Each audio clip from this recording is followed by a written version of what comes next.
Hello there, welcome back to another video on my channel, and today we're going to be ranking 11 different Star Wars movies from the worst to the best. So this is going to be quite an interesting one, I think.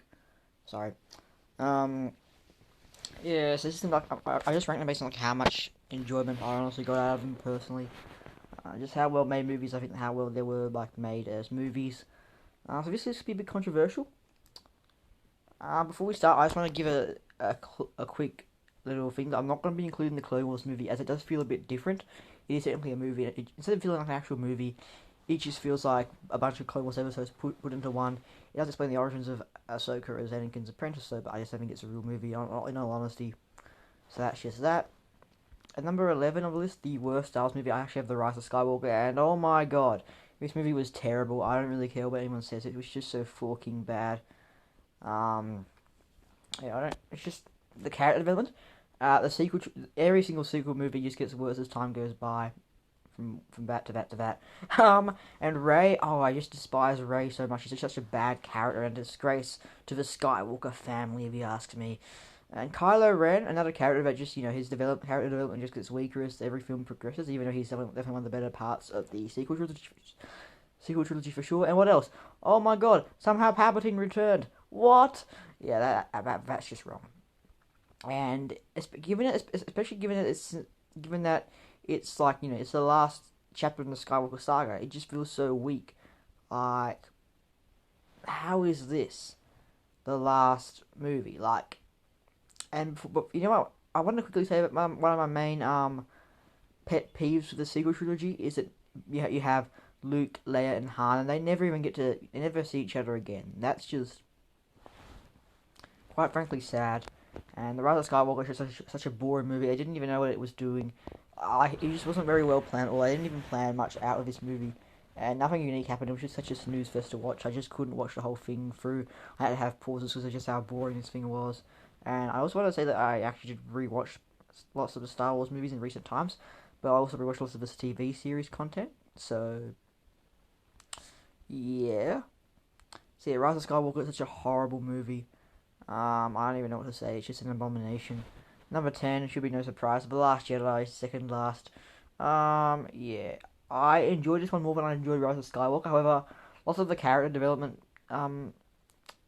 plans were just done so awful here, especially Luke Skywalker. They bring Luke Skywalker back and they just mess his character up so bad, and he's like a depressed old man who hates himself and wants to die. From like this kind of like this protagonist that just wants to do good and stuff. Oh my god, what were they thinking? And also this character, Vice Admiral Holdo, I think her name is. Oh my god, she's so annoying. I despised her. Kylo Ren, I will say, is one of the better parts of this movie, but it's just still cooler in Force Awakens. And Snoke was such a disappointment. I mean, he was cool in the Force Awakens, but in here, he just got killed off so quickly. And Rey, he said Rey's so annoying. That throne fight was a bit interesting. And Finn and Rose was so annoying. Finn and Rose. Finn's another character that had so much potential, but they just ruined here. So many bad decisions made in this movie. And Captain Phasma, another villain that was just, they just was just so wasted in that fight between her and Finn. Didn't last that long. I mean, it was kind of cool, but it lasted so little of time. So yeah, another film that I'm just really mad at. Oh, Rian Johnson, you snake! Oh my days. And another character that I think they really ruined was Hux. I forgot to talk about what they do with Hux in Rise of Skywalker, making him a spy and kill him off very quickly. And here he just doesn't feel like a threat, especially since he did in Force Awakens. Speaking of Force Awakens, number 9 is Force Awakens. And isn't it just ironic that the 3 sequel trilogy movies are in my bottom 3? Well, yeah, they are the worst 3 Star Wars movies, the 3 sequels. Yippee! And yeah, The Force Awakens, I will say, is clearly the pick out of the bunch. It's not Last Jedi or Rise of Skywalker level bad, but there's still were flaws with this movie. It does feel like a rehash of A New Hope, and what they did with Han Solo's character, I was a bit disappointed with. They just killed him off. Harrison Ford did kind of request that, but I will say though that they bring him back to his old roots of being a smuggler. Is that really the best idea? I mean, Rey was annoying, of course. Just, I'm not going to explain too much. And Kylo Ren was actually pretty cool in this movie, though. I will say that. Besides that, yeah, the other movies are just better. Number 8, I have Solo. And yeah, this movie I think is slept on. Alright, it's not as bad as people say. I mean, obviously Alden, yeah, Ehrenreich. I don't even know how to pronounce his name. Alden Ehrenreich was, of course. Alright, don't get me wrong. He's no Harrison Ford. He's definitely not Harrison Ford. Alright, he's not Harrison Ford. Never in a million years, at least. But still, I think did a good job at what he was given, though. He's not Harrison Ford. I think other pet peeves that some may have was that Han Solo's character felt a bit too happy in this movie. I can definitely see some people getting a bit annoyed at that. And while a lot of you may have had problems with that, I thought this movie was actually slept on. I thought Woody Harrelson as Lando was actually good in this movie. I really enjoyed Lando and Chewbacca, Han and Chewie's origin story, and of course the origin of the Millennium Falcon. I think was done well. But I will say though, the villains in the movie were pretty mid. I will say the villains were very mid. Of course, Paul Bettany's a great actor. I kind of like the message it gives of like trust. It kind of gives you like a message of trust, and friendship. I think they explore that decently well, and it's a good standalone story that I can appreciate on some levels. It's not like your typical kind of Star Wars kind of event though, which I will give credit for. And one of my favorite parts of this movie, though, was when Darth Maul, my man, Darth Maul, appeared at the end. Oh my god! As you guys know, I'm a big fan of Darth Maul. I do love Darth Maul. So it was cool seeing him appear at the end. That's all I can really say about this movie. Number 7, I have Attack of the Clones. Now, I will admit, the romance in this movie, I will admit, did feel a little bit kind of forced and a little bit cheesy at times, but also the dialogue maybe wasn't the best. But yeah, take that away, and I think this movie was actually pretty solid, right? I thought, but Christopher Lee as Count Dooku was cool. I'm a big Christopher Lee fan, and Count Dooku, as you already know, I do like Count Dooku. I think Count Dooku's a cool character, and I actually thought Count Dooku was one of the better parts of this movie. His fight scene with Yoda at the end, that was cool. As well as that arena scene where you see the Jedi up against creatures or whatever, and I kind of like how he leads into the Clone Wars. And as you guys already know, I actually am a big fan of the Clone Wars TV series. In case you guys didn't know, and Jango Fett definitely had a huge purpose that he fulfilled, and I think there was definitely some good stuff about this film. It is prequel, and I actually do quite like the prequels. The prequels, of course, have like the best lightsaber duels, as a lot of people probably know. So yeah, there is actually some stuff in this film that I can respect. Anakin was a bit of an interesting character. That of course that Rat Tail, the Padawan Rat Tail, that was interesting. 6th place, I had The Phantom Menace. A film that I think is very much slept on. It's such an underrated movie in my opinion. I think this movie is better than people give it credit for. Sure, when it was first released, you were like, what a disappointment. But then when you get to Revenge of the Sith and you get the Clone Wars, you can actually respect the prequels. And plus, the lightsaber duel, that scene with Qui-Gon and Obi-Wan up against Darth Maul at the end, that was cool. Don't get me wrong, Darth Maul's character was wasted, alright? But then, don't worry. But then they gave Darth Maul a lot of character development in the Clone Wars and made him like a top tier character for sure. But in here, he wasn't given much. Even though that fight scene at the end, that was cool. And he was still a very intriguing character. He was such a mysterious character. But he definitely had such an intimidating presence, for sure. This is no exception. I will admit, Liam Neeson. I'm a big Liam Neeson fan, just so you know. And him as Qui-Gon was cool, and I do like Qui-Gon. And of course, I think Kenobi. They didn't give Kenobi much, but that Rat Tail, that was cool. That one was really cool. Sure, I will admit that young Anakin in this movie was annoying at times, and the dialogue in this film wasn't great. Young Anakin was a bit annoying at times, but it still kind of goes with the story. But also,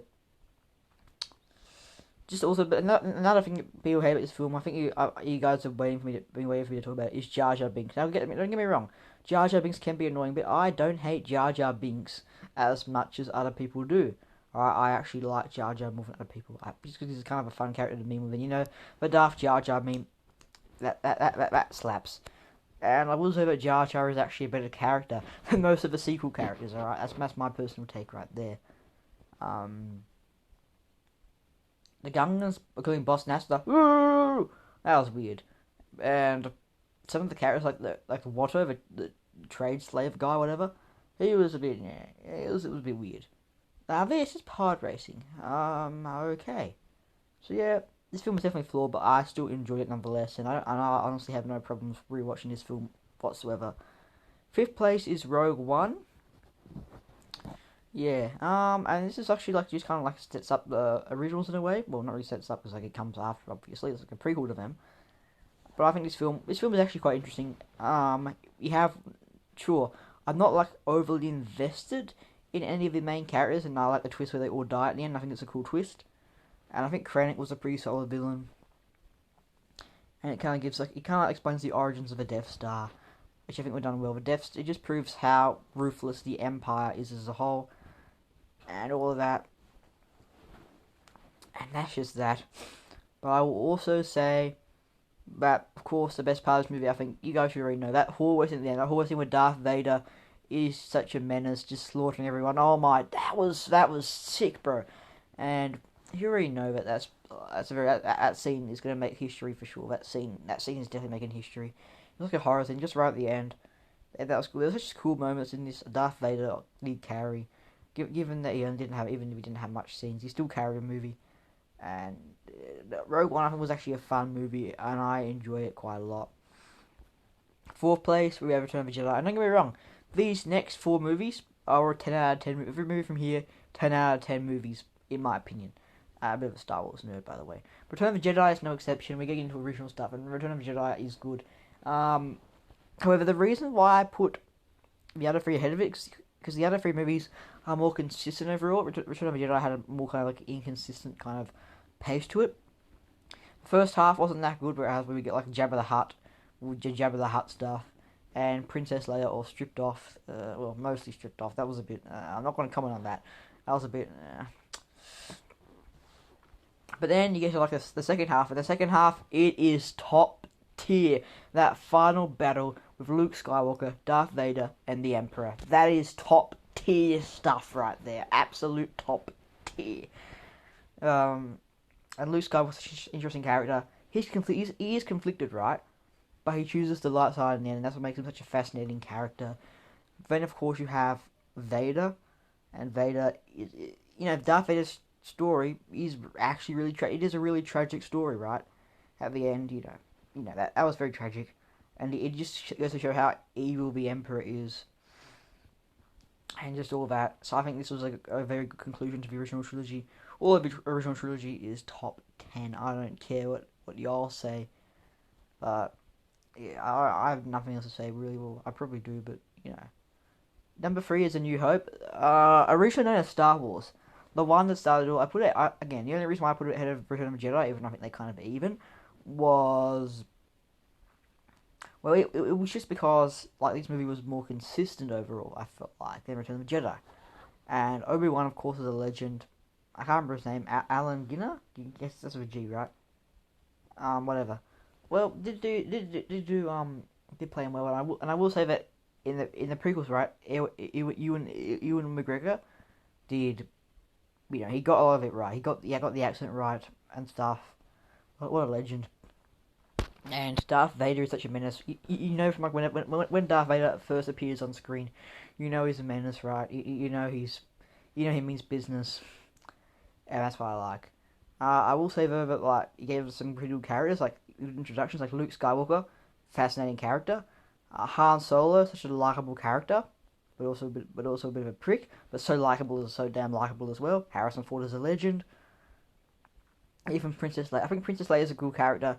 That scene where Grand Moff Tarkin blows up her home planet. That's cold. That's cold stuff right there. That's cold stuff. That is cold stuff. That is cold stuff. But even then, this movie just has so much good stuff to it. And it's just a joy. It's a comfort movie. You can rewatch it. You can have a blast with it. The old days. Second place is Empire Strikes Back. I know that this is number 1 in a lot of people's books, and I can see why. I think this movie's consistent. It's a good movie, you're right. It's like the writing of this movie was just so well done. They give it a good story. From Luke when they're on that ice planet, Hoth, I believe it's called. Luke goes to train with Yoda. Han and Leia have their interesting dynamics and that kind of love relation going on. I think it's all really well done. Two, of course, Han, Leia going to Lando's planet.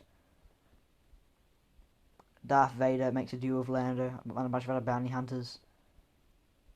Han gets frozen in carbonite, gives Leia that amazing quote. Luke goes in there and duels Darth Vader for the first time, and he reveals, "No, I am your father." That's just a small summary of what happens in this movie. Yeah. See, this movie was just great. It was just absolutely great. I don't really have anything else to say though. Well, actually, I do. Well, it's just this movie had everything going for it, and it's such an amazing movie. One that you have to admit it's a classic. It was even referenced in Marvel when Spider-Man mentioned. Any of you see that really old movie? Yeah, legend. But number one, I don't care what any of you guys say. Revenge of the Sith is number one in my books. I don't even care. Alright, I just don't care. This movie was packed with memes. Oh my days, it's just an amazing movie, and it's one of my favorite movies of all time. I don't even care.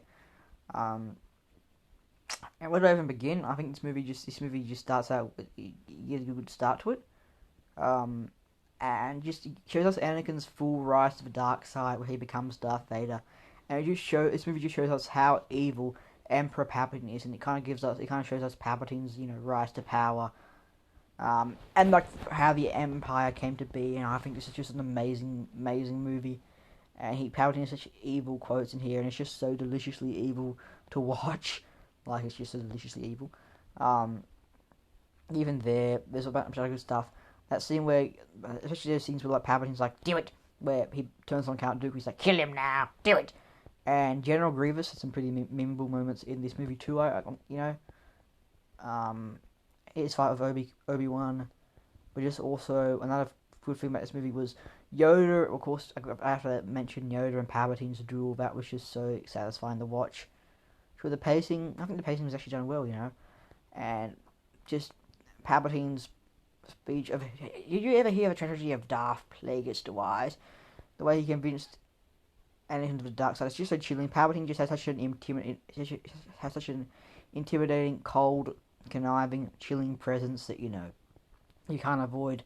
You catch it whenever Palpatine's on the screen. It catches your eyes immediately, and you get interested. And of course, Kenobi was a legend in this movie. This is like top tier Kenobi, at least in my opinion, where we see Anakin and Kenobi fight at the end. That was a very well done duel. And I forgot to mention, when at Unlimited Power scene, that was sick as hell. He goes against Mace Windu. That was pretty fun to watch. And Order 66, that was cold as, bro. That was cold as ice. That was cold as ice. Nothing else to really say, but just besides just how cold it was. And I can honestly talk about I can talk all day, but just how amazing this movie was. It was just so good. Just so good. I don't even know what to say. Just so good. But yeah, thank you for watching. Hope you guys enjoyed. Make sure you guys like and subscribe, and I'll see you guys next time. Bye.